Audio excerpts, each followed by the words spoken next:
Bonjour à tous et bonjour à toutes et bienvenue une autre fois sur votre chaîne éducative de Mohamed Hajij. Dans cette séance-là, nous allons voir ensemble la démarche de la poésie. Alors, pour la troisième année de l'enseignement primaire. Si vous voyez bien sûr sur le tableau, vous allez trouver que la démarche de la poésie se compose de un, 2, 3, 4 étapes.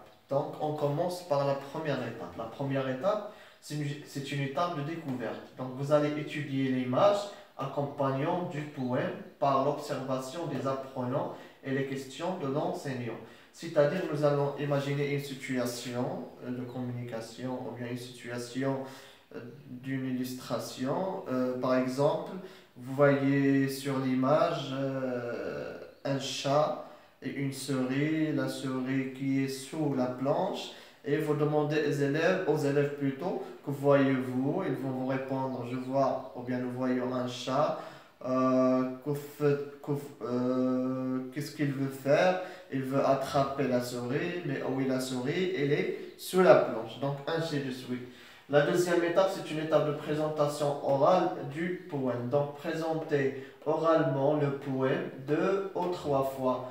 Et puis, présentation expressive et théâtralisée pour attirer l'attention des élèves. Alors, nous allons supposer que le poème ou bien la poésie est la suivante. Une souris blanche cachée sous la planche, cache-toi, cache-toi, ou le chat te chassera. Je vais maintenant la présenter d'une manière expressive. Une souris blanche cachée sous la planche, cache-toi, cache-toi, ou le chat te chassera. Donc c'est la méthode par laquelle on présente et on théâtralise le poème. Donc après avoir la présenté d'une manière expressive, vous demandez aux élèves par exemple, à 2 élèves d'aller à côté du tableau. L'un va se cacher sous la planche ou bien sous le bureau et l'autre qui joue le rôle de chat va rechercher la souris pour l'attraper. Et comme ça, vous allez la dramatiser et la théâtraliser. Et puis, vous allez poser des questions de compréhension, comme de quoi parle le thème, qui est-ce, où se trouve-t-il, que font-ils? Donc je reprends, de quoi parle le thème, qui est-ce, où se trouve-t-il, que font-ils? Et comme troisième étape, c'est une étude du poème. Donc vous allez maintenant procéder à l'étude du poème de façon que vous allez présenter des difficultés phonétiques. Donc par exemple ici, les difficultés phonétiques peuvent être planches, ils vont la prononcer planche par exemple. Il veut leur montrer que le graphème AN dans le phonème AN, c'est un titre d'exemple. Alors, et puis, on va sélectionner les mots difficiles à prononcer, comme planche, blanche, souris. Par exemple, il ne faut pas la prononcer cerise, même si l'existence de S à la fin.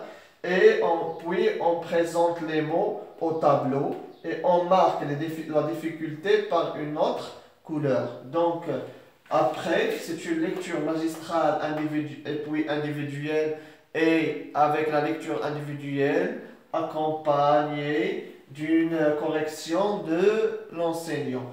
Et puis relire le poème par le professeur, lecture individuelle vers par vers et explication de chaque vers lu. Ça, c'est pour la troisième étape.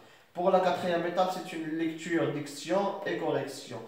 On commence par procéder à la lecture diction. Donc, nous allons en cours lire une autre fois le poésie d'une manière expressive et essayer de la jouer bien sûr.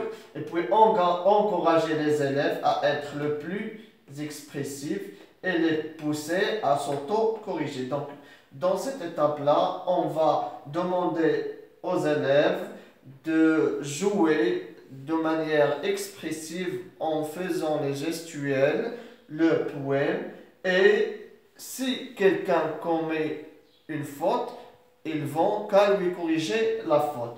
Et enfin, l'apprentissage du poème par escalier, effacer un hémistice sur 2. Donc l'hémistiche, on entend par l'hémistiche la moitié du vers. La moitié du vers. Et enfin, la mémorisation de poèmes.